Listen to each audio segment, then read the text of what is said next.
Hello and welcome to Let's Pod This. My name is Andy Moore. Friends, welcome back. It's so good to have you again here with us. Joining me, our new co-host, Dr. Emily Stacy. Hi, Emily. Hello. Good to see you. Good to see you. Thanks for being here. I mean, where else was I going to be at 2:30 on a Tuesday besides with you? That's right. Where else? Hey, man, you are on the calendar, and you know that I live and die by my calendar. So if you're there, I'm going to be here. Well, thank you for being here. Absolutely. It's been a whole year since last week. No, it's been like 10 years. I was a war. Yeah, I was making some notes. I had missed an email from a colleague like last Monday, I think. And it was like, hey, you have coffee? And I wrote her back this morning and I said, hey, I'm so sorry I missed this. I traveled last week. I got a little sick. We started a war and now I'm catching up on emails. And she was like, no, I understand. It's so heavy. I'm so heavy. What's ironic about this? I am heavy too. That's exactly. It feels like everything is weighing on my chest. I can't breathe. Yeah. I actually wrote this on Threads, which I don't normally post like this kind of stuff like I used to, but the day, whatever, Saturday, I woke up, let the dog out, looked at my phone too quickly. It's like 6 a.m. Yep. And I saw that it just happened. And that heavy feeling I immediately felt, and it's sad for lots of reasons. Yeah. Good for some, right? Like this, he was a bad guy. Right. Everything else about this. That. Right. But the familiarity of that feeling, where I was like, oh, I remember this heaviness from the last several times that we've engaged in some sort of conflict in that part of the world. Yeah. And that struck me. I've been all week kind of haunted by this. Like, I don't like that I know the feeling that I have when America is at war. Yeah.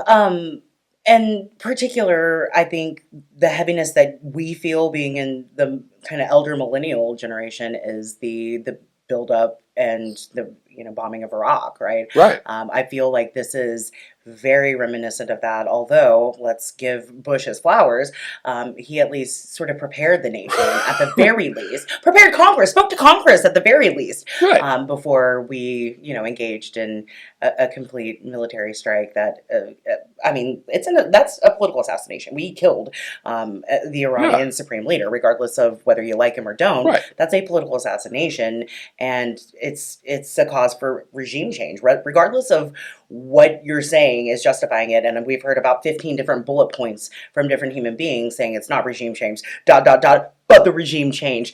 Love you, Hegseth. That was maybe the best quote yesterday in that briefing of many. He also said, if you don't know, now you know. Like, the man is quoting 90s rap to you people, while he's justifying engaging us in what, I think a lot of folks are going to feel incredibly galled by the fact that this is not going to last 5 weeks. No.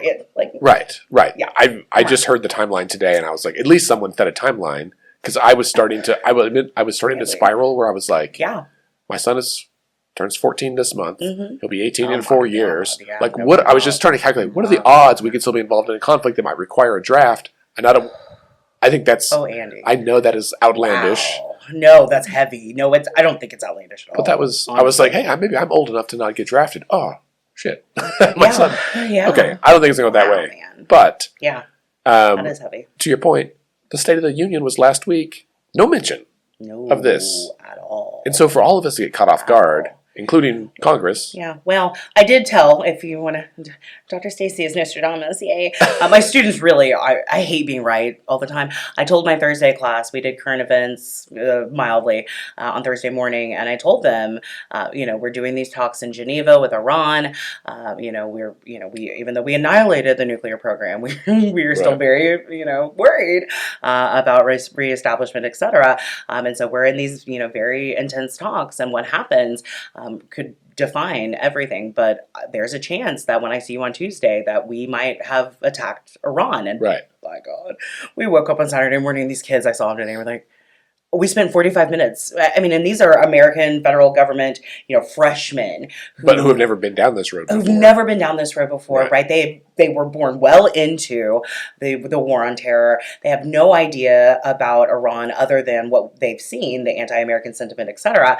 And so I have to go back to 1979. I have to explain the Yes, Shah. I have Shah, to everything. all of the things that they were just gobsmacked. Yeah. Gobsmacked. Yeah. But yeah, I think the parallel to the build-up, or for me, the feelings of 2003 come back, and I think that is what feels so triggering for me. Right. Which is when I was in college. Me too. Right, I remember watching it on cable news then, but I also have memories from my childhood of the Kuwait situation and all the oil wells on fire and all of that. I remember watching the NBC Nightly News in our living room in Dallas. And so, God, it's one of those things that it sounds trite, I think, to say like, I thought we were past this. But also, and to, some entities in that vicinity of the globe have been in conflict for thousands of years. Yes.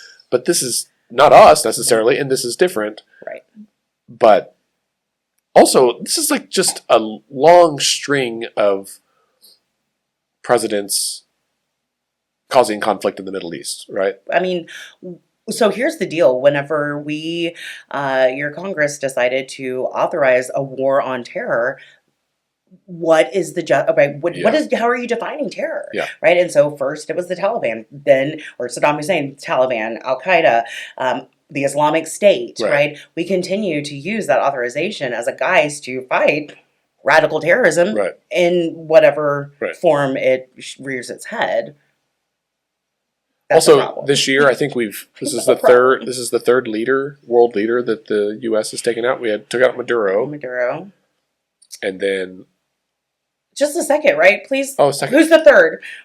No, maybe that's the third. Maybe there's just two. I was thinking there was something else. Oh my God, it's only March 3rd. It's got to just be two, I hope. Is two not enough? Okay. Well, hey, anyway, this is a politics podcast. It's a whole where we normally discuss Oklahoma specific things. Yes. This obviously is weighing on all of our minds. Let's be honest. Yeah. But it is not the only current event happening. Absolutely not. And we're not going to talk today about the Epstein files and the possibility of whether or not this is intentionally distracting from that. It is distracting from that. It is. But that's a whole part of crazy world that I can't go into. Fair. But there's actual governance still kind of happening in the background. They're trying. And we are going to talk about stuff at the federal level. Yes. Because it intersects with the state level. Very much so. I will just say that we are recording this on Tuesday, March 3rd. Yes. And 2 days from now, Thursday, is the deadline, the final committee deadline at the legislature. Yeah. And so next week, we'll probably do more of a legislative update and check in absolutely. on dead bills, zombies, things that we where think will we come at. back alive. Because we'll have a better sense of what's alive and what's dead. Indeed. After this week. Maybe we'll see if Sean Ashley will give us some time with his Rolodex of all the things going on at the Capitol.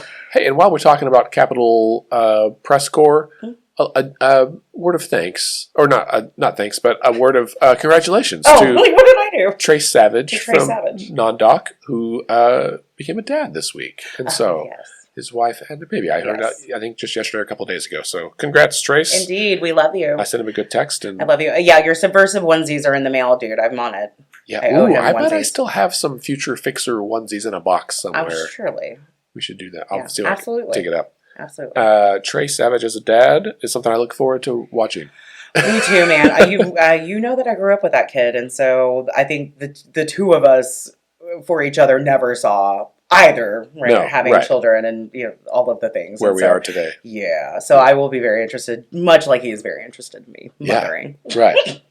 How funny. He'll be great. I'm excited for him. Well, Emily, we have a guest with us today. We do. We do, Dr. Pappas. Yay. And I'm going to let you introduce her, but before I do, to listeners, we do this show both audio and video. I think most of you listen on audio, as I do with my podcast that I consume. But this one has some visual aids. So if you will describe all the slides, Dr. Pappas is going to describe them as well. She's got some slides because she's a good academic and Yes. we're good nerds. We If love you it. want to go back and re-listen or watch it, it'll be on YouTube. I haven't quite figured out how to do. Spotify does video too, but I haven't figured out how to do that part. So you can just go to our YouTube channel and watch it if you're that interested. The downside of that is you've got to see my face. I mean, you've got a lovely face, and your shirt is fabulous today. A gingham. A gingham green gingham. It's Right. hard to say. I think gingham is the It's my polka favorite. dots is the masculine polka dots. That's Okay. that's my I theory. like that. On that. Okay. I'm a fan. Um, Although I think you would look great in polka dots too. I do love polka dots. I'll be I honest. was gonna say. All right. Well, let's welcome to the show, Dr. Pappas. Yes. So Dr. Christine Pappas is the chair and professor of political science and legal studies in the Department of Law, Politics, and Society at East Central University down in Ada. She earned her BA, MA, and PhD at the University of Nebraska-Lincoln and her JD at the University of Nebraska College of Law. She teaches political science research methods, constitutional law, women in politics, tribal politics, among many other things. She is just the coolest person. Also directs the Water Resource Policy and Management clinic and the Native American clinic there at ECU. So Dr. Pappas, Christine, is a wealth of information. I absolutely adore her. We are on the executive board of the Oklahoma Political Science Association together, and I just couldn't say more wonderful things about you. Hi, friend. Hi, friend. Thanks so much for having me today. We're so glad you're here. Also, what classes don't you teach? I know. I was at a conference this week in Washington, and someone asked me what I taught, and I was like, I've taught 30 classes. I don't know. What do you want me to talk about? So, it's the small school, so we just do what we got to do. So, Well, and what a breadth of information then that you are exposed to and required to digest and regurgitate back to your students in a way they can consume. And so, as a mama bird of information, we appreciate you. thank you so much. Dr. Is it Pappas or Pappas? Pappas, but you can call me Christine. Christine's great. Christine, even better. We're going to talk about the SAVE Act, right? Talking about voting rights. And I think probably the way to frame this initially is the SAVE Act is the name used, but not pejoratively, but like casually for like several different pieces of legislation that are all similar and they've kind of evolved over the last year, right? Right. That's correct. I love the concept of saving something, like we're going to save democracy or save the electoral process, because I think anyone looking at this issue realizes there's not really anything that needs to be saved. Like the process of elections works pretty well in most states, especially Oklahoma. So the idea that we're having to save something is kind of a misnomer, in my opinion. Yeah, right. So the original SAVE Act was filed in 2025 last year, and there was like a little bit of conversation about it, but not a lot. Right. Tell us about that bill initially. Well, as I understand it, like the big idea is to make sure that citizenship of voters is verified before a person is allowed to vote. And this is a federal law, and the problem really is that elections are handled at the state level. So this is really putting a lot of pressure on states. Some states, like maybe Arizona, is the one that's most aligned with what the federal agenda is on this. But a lot of states don't require anything near the type of ID that is being looked at. But the idea is to prevent non-citizens from having a vote in this country. And to me, I'm looking at the Oklahoma voter registration application right now, and it's very clear that this is for citizens only. The old form said, check this box if you're a citizen or not. Like it's not like unclear about whether you can register to vote if you're not a citizen. It's very clear. But really the difference in the process would be, instead of just swearing under penalty of perjury that you are a citizen, you actually have to prove it through an approved identification form. And that's the big difference between just saying you're a citizen or actually providing an identity document. Yeah. I know you have slides. What you want me to bring them on the screen now? Yeah, I just have a few slides. I just thought it would be interesting to see this in context of the actual act. So I'm going to go ahead and advance. Safeguard American voter eligibility is one of the appellations of this. And obviously, federal law states and state law states that only U.S. citizens can vote, and states are charged with enforcing this. So, like I said, this is very clear on the Oklahoma voter registration form. And I haven't reviewed the forms from all 50 states, but I assume if Oklahoma is making this claim, I bet every other state has a very similar statement on their forms. So what it would say is, like currently, as I mentioned, if you want to register to vote in Oklahoma, you have to say you're a citizen, but you don't have to prove your citizenship.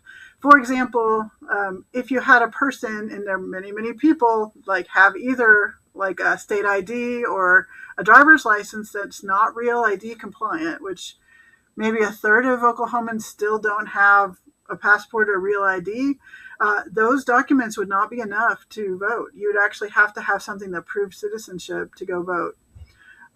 So that would change. So a third of people would have to either get the real ID, which would mean, finding their birth certificate, finding the identity documents that you would need to get that process started.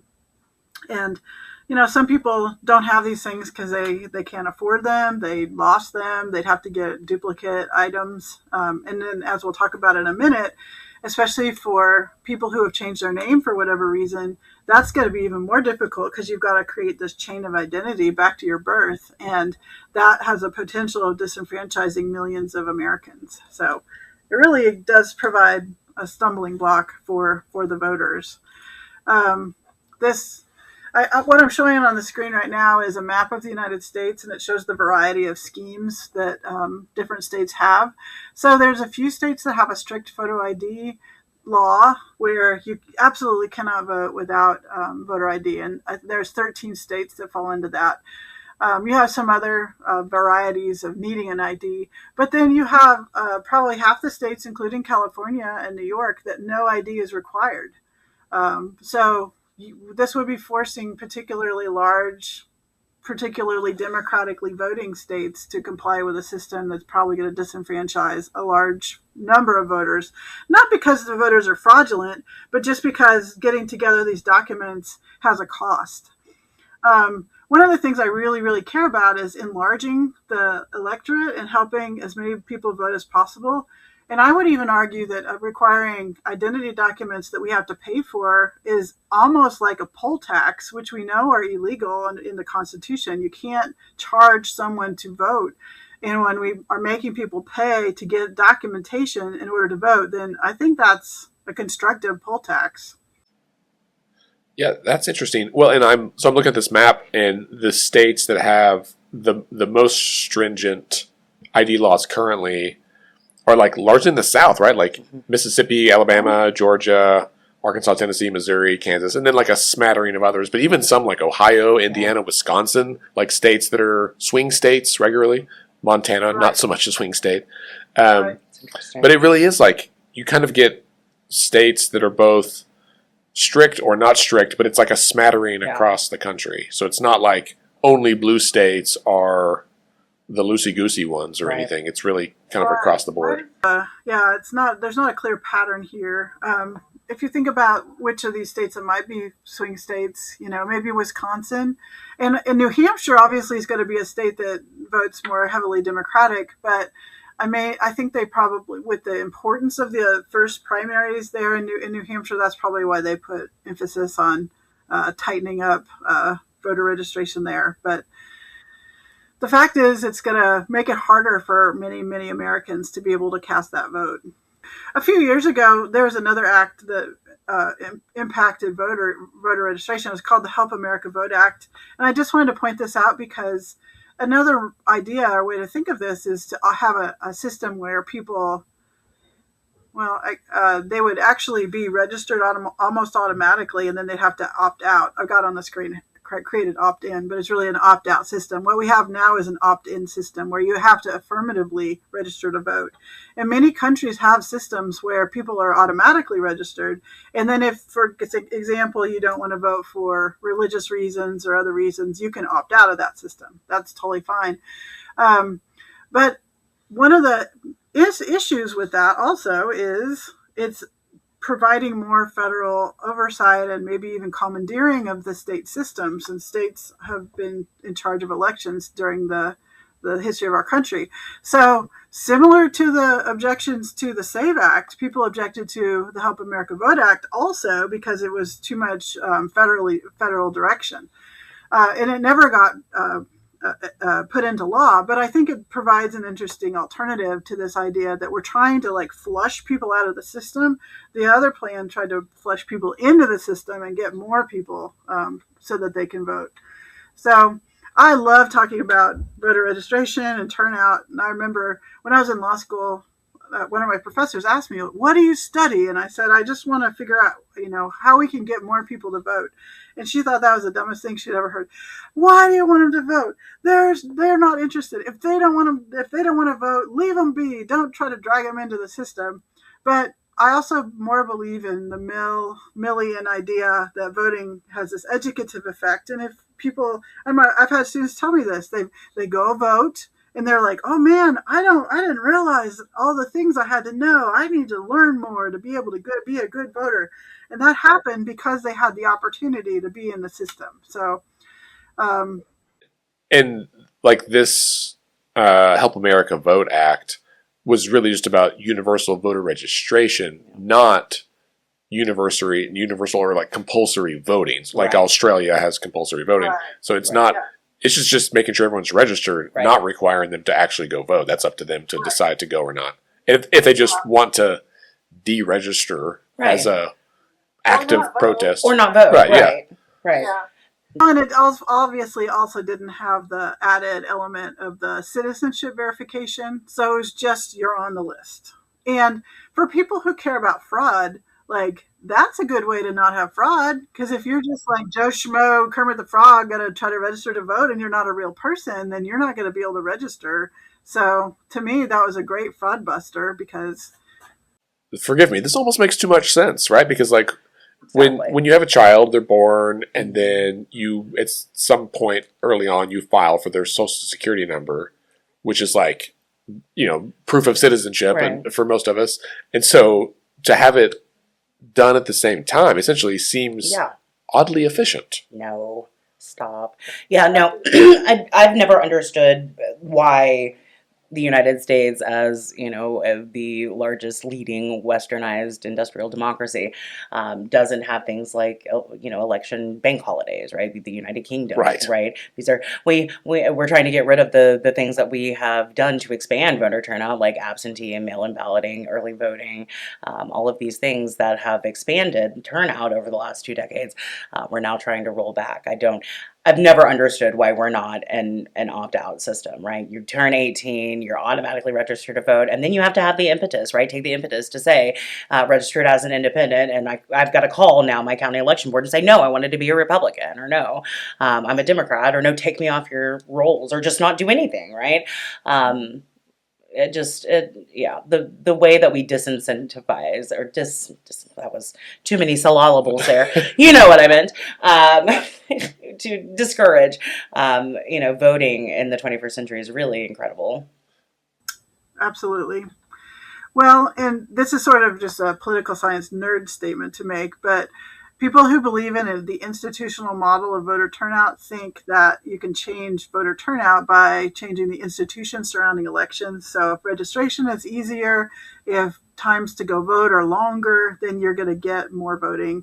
Other people think that it doesn't matter. People who really care will find a way, and people who don't really care aren't going to do it. Even if you put their hand on the thing and make them fill in the bubble, they're not going to do it.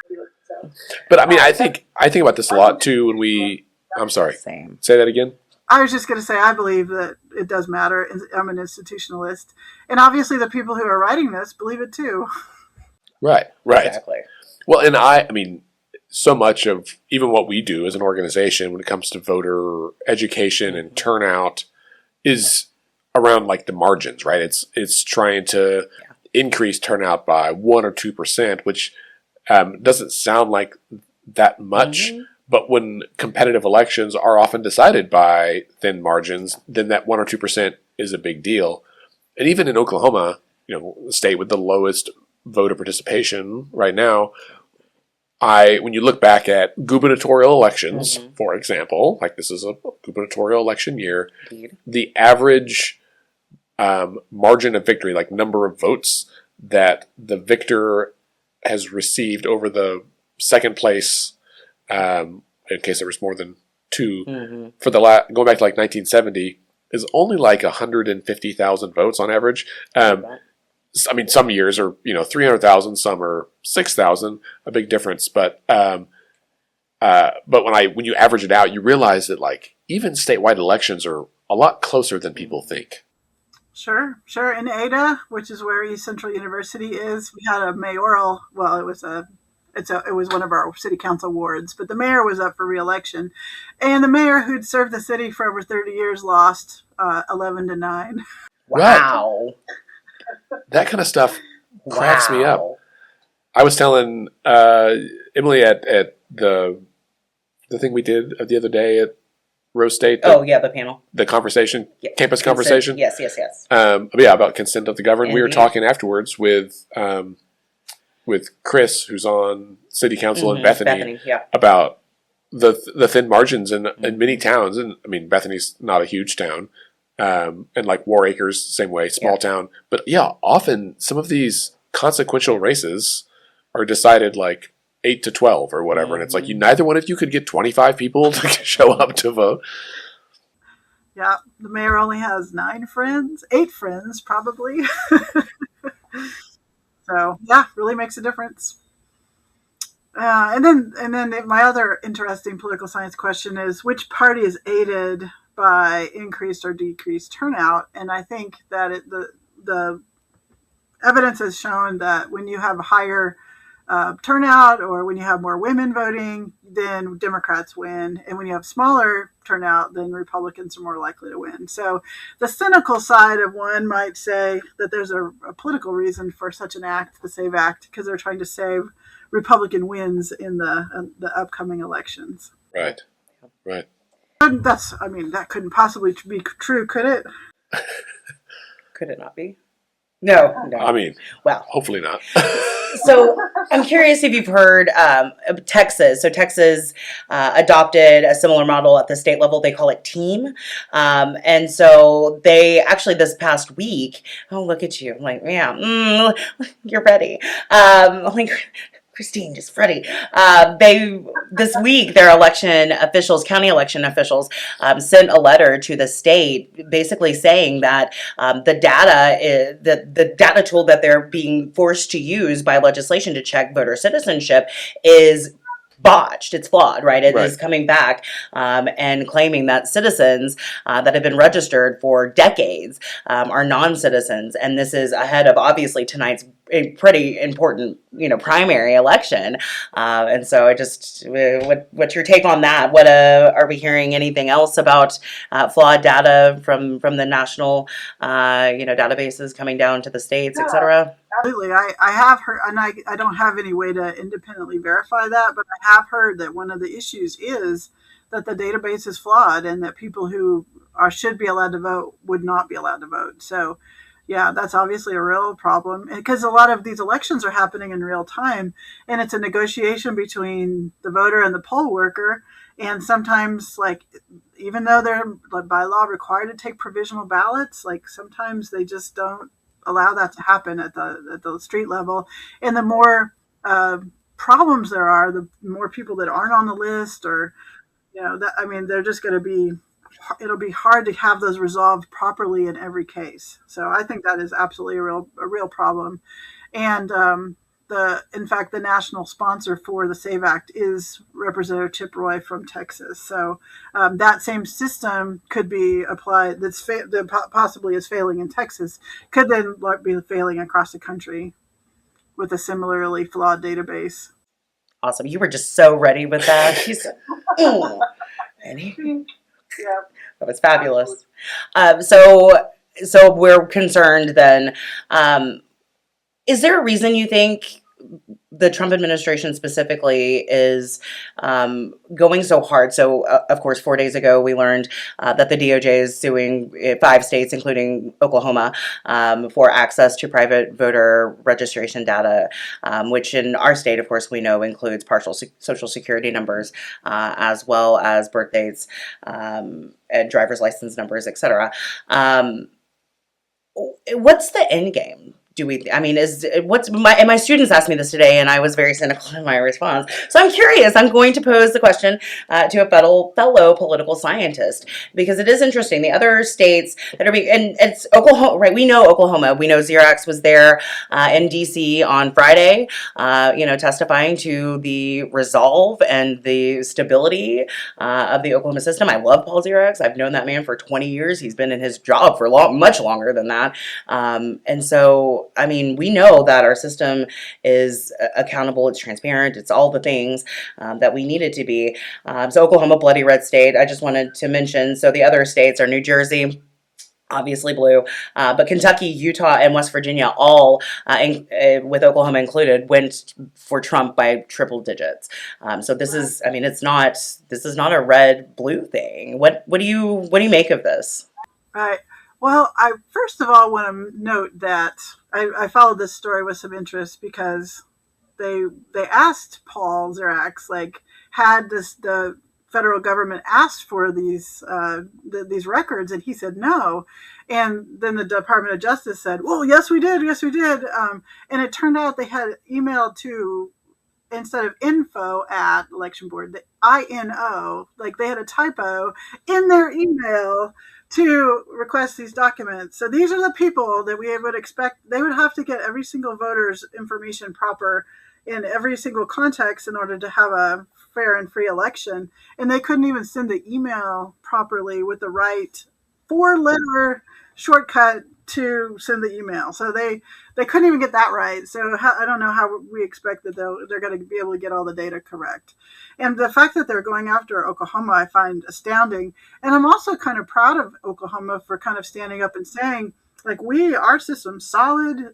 We've scored the highest ranks on election security every single time. We're a model to the country. And even though we voted red all the way through, we are not going to participate. We are going to assert our state sovereignty and stand up to the federal government. So I'm pretty proud of us for doing that. I'm sure it wasn't an easy thing to do. Yeah, no doubt.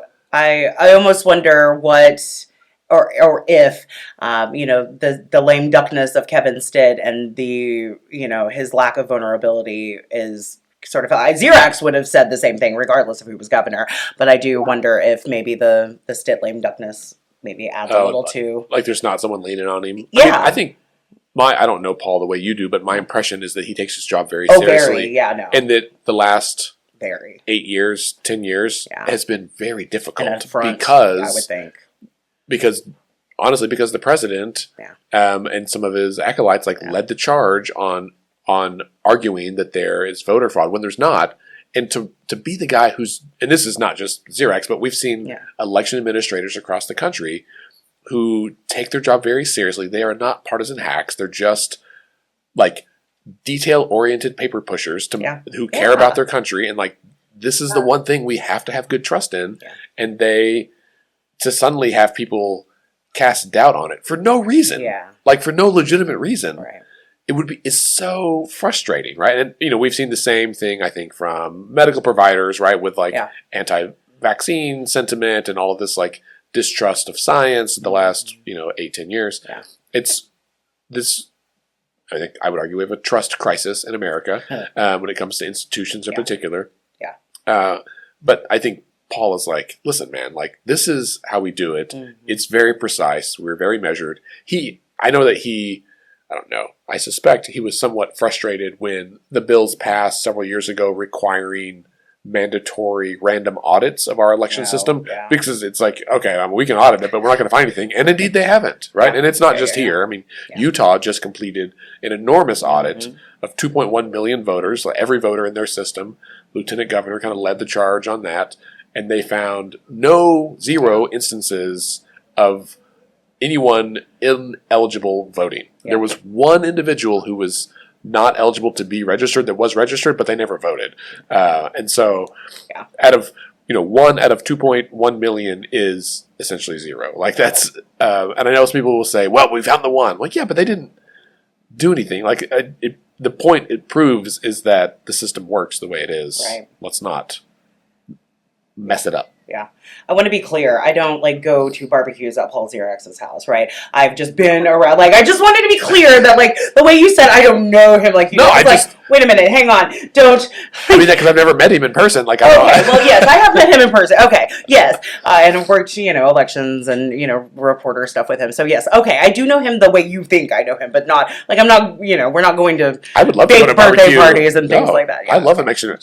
I know election administrators in other states. I don't even know our own. I would love to go to a barbecue. He's a lovely man. Paul, if you're listening, let's have a barbecue. I just didn't want him to be listening and be like, that lady doesn't know me like that. Like, I'm just saying, man. I do not want to misrepresent myself. I do wonder. So I read, and you probably also read the ProPublica report on Texas. And I am curious as to, I guess, what are we trying to resolve? I mean, so the Texas story, that was where my point was. You can edit that out. I think I remember what my point was. So the ProPublica story on Texas, they had acquired national data from, I think, 6 or 7 states, and it was a roughly 38 million people, and found fraud instances in like 4,200 instances of misrepresentation, which turned out to be 0.01%. But it wasn't just based on citizenship, though, right? It was based on people who had other situations that made them ineligible. No, I think this one was specifically on citizenship. Because I think, like in Utah, they found like 468 people who they just couldn't confirm. Yeah. Or had double. But the lieutenant governor was like, I am certain they just need to update their information. And it wasn't, they didn't test votes. No, they were looking specifically for non-citizen voters. Okay. And so, but still, it's a negligible, out of 38 million registered voters, they found 4,200 instances. Right. That is still, so what are we doing here, do we think, Dr. Pappas? I mean, we're reinforcing the narrative that millions of people are flooding over our borders and the first thing they want to do is come vote, and they're just invalidating all of our elections, and they're just reinforcing that Trumpian narrative that our elections are at risk. That's the whole purpose behind this. Yeah. How do married women factor into this? So I think a lot of the arguments that I'm hearing specifically relate to women. Okay, so the claim is there are 69 million married women in the United States whose birth certificates don't match their married name. And so for 69 million women, and I would also say other people, like many people get married and change their names, not just women. A lot of my trans students are changing their names for various reasons. And so we've got lots of people, probably more than 69 million, who are going to have current names that don't match their birth certificates. And so they're going to have to recreate the chain of identity going back to their birth certificate. And like for some people, this is very simple. Like you get married or divorced, you go to the courthouse, you get your records changed, you get your name changed, you get your driver's license changed, you get your social security card changed, and you get your birth certificate changed in some instances. So it's going to be a burden just in terms of time, and also like the cost associated with finding your documents if you don't have them at your fingertips, getting copies produced, getting the ID that you need to get the ID. And so it's a whole chain. So I did look into this question about the 69 million women, and the rebuttal to that is that the state can produce an affidavit if they're sure that the same person. So if you go in and it says Sarah Jones or Sarah Smith, and the state is assured that it's you, they can sign an affidavit and they can let you vote. The question is, and that's in the bill, I looked it up, but I don't know how likely it would be for the election worker or whoever it would be to say, oh, okay, I'm satisfied with that. Because if they don't match and they don't know the person, like, why would you just say, okay, I'm satisfied? I mean, that seems like that would be a leap if the name is completely different. I remember when my cousin got married, like, she went from Missy Carver to Carolyn McKinley. Like, that name doesn't even fit at all.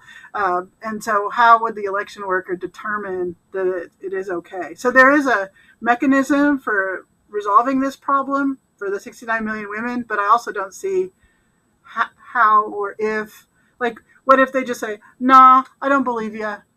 Like, what do you do? Like, there's no... If it's up to the states to decide if they're satisfied, the states are satisfied right now. Like, none of this matters.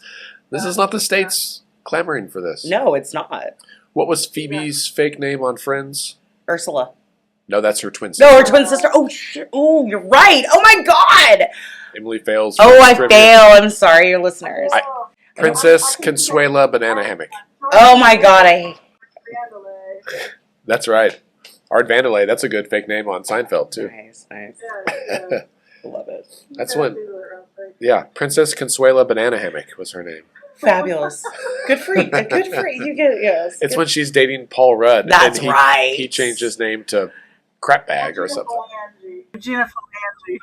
Oh, that's right. That's the other fake name. Okay, 2 points for you, Christine, because in you get my point. That wasn't Phoebe changed her name to Princess Consuela Banana Hammock, or was going to. But when Chandler and Monica get fake named on the airplane, deep cuts. This is the content our listeners are here for. Right? Yeah, absolutely. That's excellent.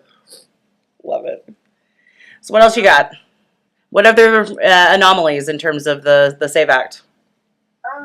Or weirdness or things that we should know?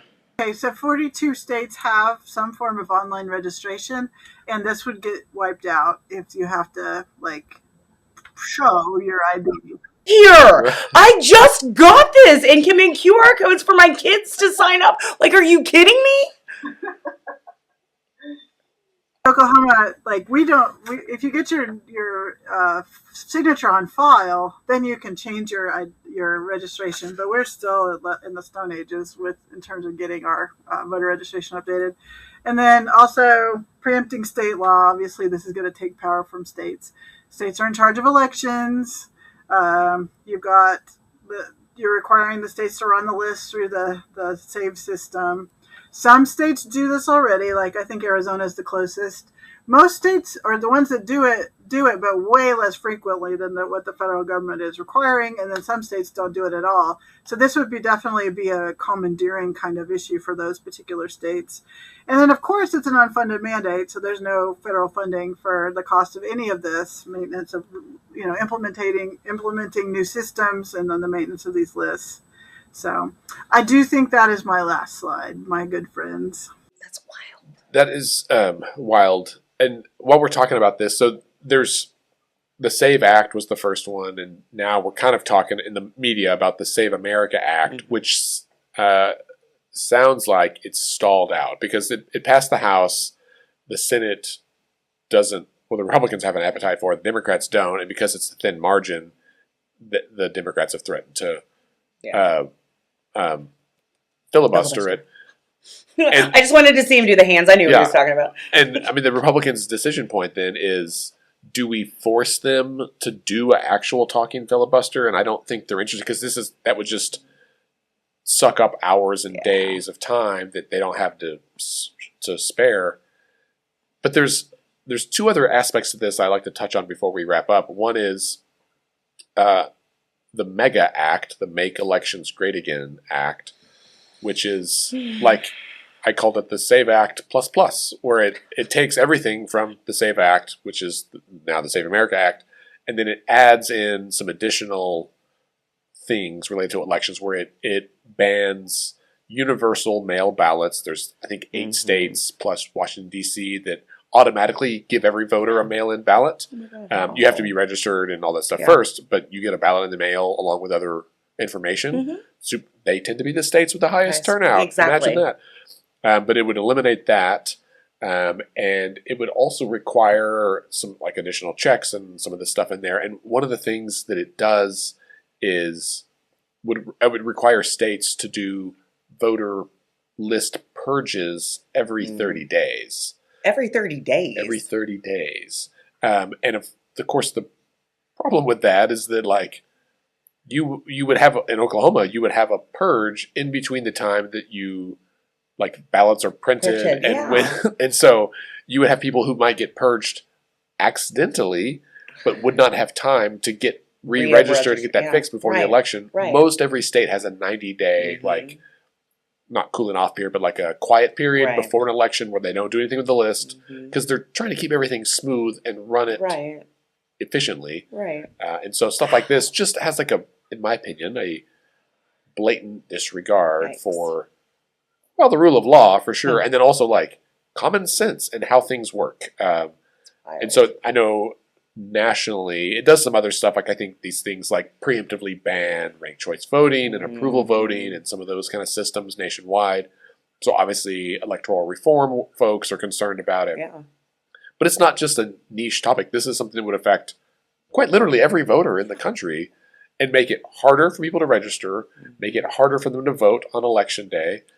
And then, Christine, as you said, adds an enormous administrative burden onto states with zero additional dollars to tackle it. And honestly, sets them up for failure. Oh, and the other thing is that it includes criminal penalties for election administrators who don't follow the law. Right. And so if an election administrator has a typographical error or something, like something, administrative error, they would be criminally liable. Yeah. And so this is, it's the idea that an elected official would be lodging criminal penalties on their political opponents.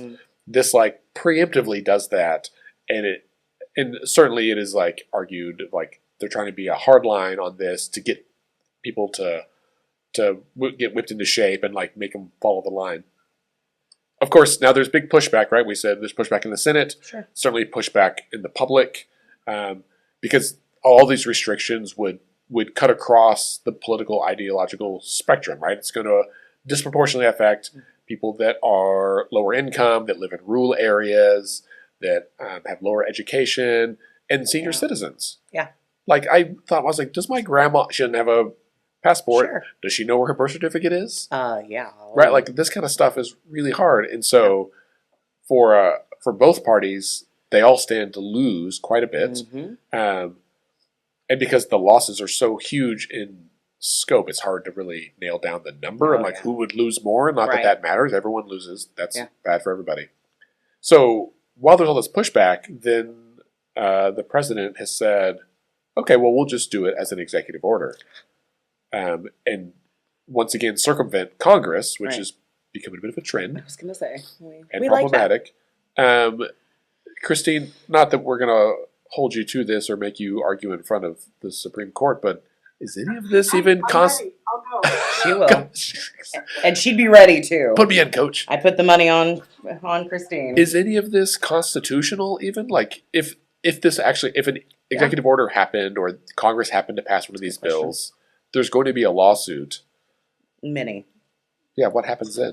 No, I feel like we have a problem in search of we have a solution in search of a problem, obviously, and states administer elections. I mean, that's what they do, and it would be preemption of state control if the federal government tried to do this, and it would be even, like, more of a slap to have it done through an executive order than an act of Congress. So I would assume both could be struck down as unconstitutional if either the law or the executive order would be struck down.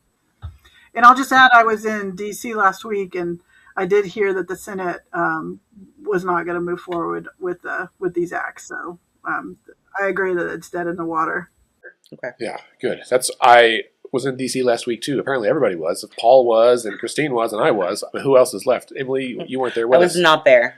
In a few weeks. That's right. I'll be back. Yeah, me too. On my flight home, though, you got on the plane. I hadn't checked the news in like 24 hours, really. And because I'd been working, pull up the news, and I see that the DOJ was suing Oklahoma, and then I see this up at the SAVE Act. And so I put a long thread on my Instagram stories about this. I did make a couple of errors in my writing. So if you were listening to this and read my story, you don't need both your passport and your driver's in your birth certificate. It's one or the other, but still difficult. And for some folks, they don't have either. Possible. That's the big problem. Yeah.